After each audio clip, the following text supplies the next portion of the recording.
promise that I'm used to it. Bear with me. The Distinguished Service Award is presented to an individual who has provided exceptional service to the region and enhanced our profession. Would past recipients of this award who are with us this afternoon please stand so that we may recognize you and your ongoing distinguished service to the NASPA 4 West community.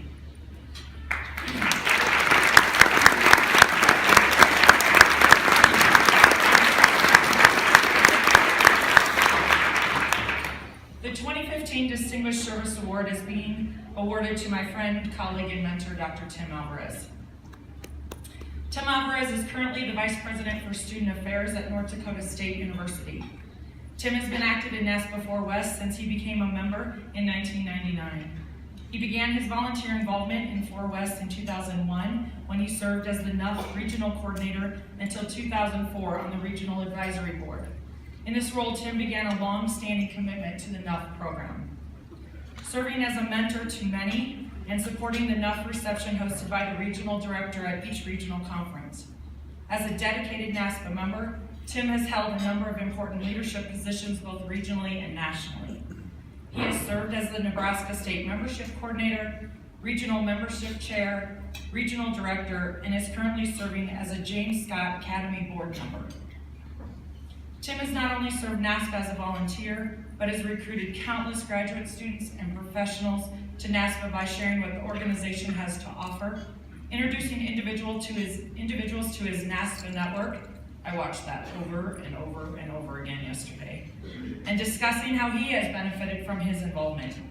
His commitment to others, especially students, and passion for the field of student affairs is infectious. Tim's former graduate students would comment more on the question he asks than the insights he shares. It is through his answering a question with a question many of us have found our solutions. He strives to meet students where they are and to use what's in his power to serve students. Tim is also the originator of Bow Tie Thursday within the region. You can applaud for that. Who knew something as simple as a bow tie could bring us all together? I am personally amazed that bow ties are not only found around people's necks, but also on jewelry, socks, shoes, and others. I have my bow tie on me today. It's tough to make it a week without seeing pictures on Facebook of Bow Tie Thursday being celebrated somewhere within the region. I know it's not Thursday, and we aren't all wearing bow ties, but Tim also loves to post pictures on Facebook. In August, Tim received his first selfie stick for his birthday. And it wasn't from one of his children either. Therefore, in a minute, Tim will be invited on stage to receive his award, and I want to record that moment. So we are all going to take a picture. I realize I'm not Ellen, and this is not the Oscars, but I think it's pretty close. In closing, I've been fortunate enough to work alongside Tim day to day when he worked at the University of Nebraska-Lincoln. It is because of Tim that I'm involved in NASPA 4 West. He gave me my first job as a NASPA volunteer, and I haven't looked back. In a recent phone conversation, we were talking about mentoring and it being a two-way street, and his comment really struck with me. If we inspire others, they will inspire us. Tim leads by example, and his service to NASPA has inspired many of us. Please join me in congratulating Dr. Tim Alvarez as he accepts his much-deserved Distinguished Service Award.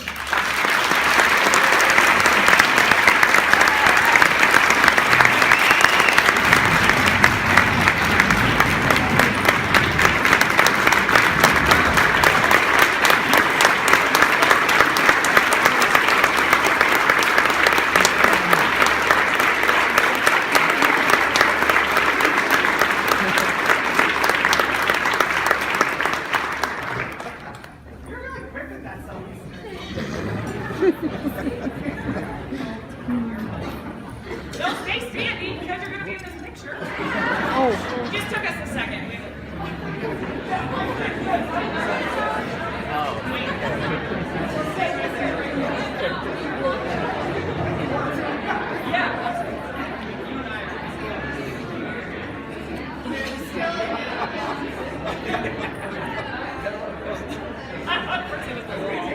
My first selfie was a nice walk. Well, I'm not even Oh, come on, Doctor.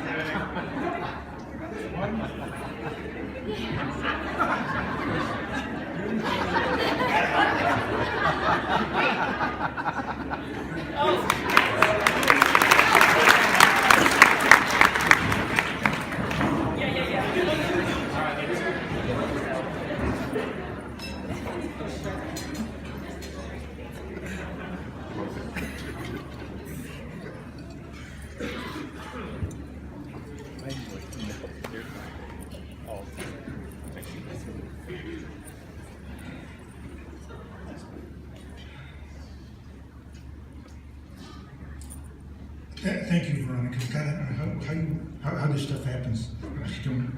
I remember years ago sitting out in the audience and watching people receive this award, and I kept thinking, gosh, if only did that to old people.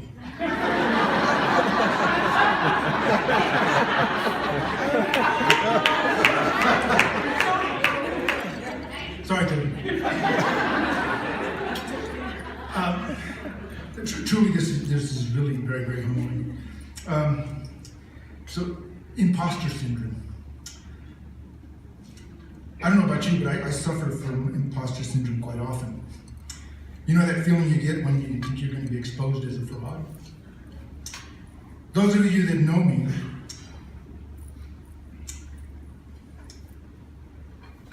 know that I have this somewhat maybe unhealthy attraction with this concept of validation. Nonetheless, I contend that it's a part of our human condition. That sentiment that we matter and that someone is watching and somebody cares for you. And it occurs on a daily basis in our interactions with each other, with staff, and with students. I'm exceedingly grateful for those colleagues who took the time to validate me today. So thank you, Veronica, and Tiffany Smith, who's not here today, and Steve Winfrey for your letters. And honestly, it's much more special when people validate you, particularly when they have the option not to. So thank you for that. I can't put into words what it means to me. I am most certainly not the most intelligent person, but what I do know is that none of us in this room ever has success without the support and mentoring of others. None of us. And as I was considering my comments for this, I reflect on all the professional colleagues who gave me the opportunity to participate.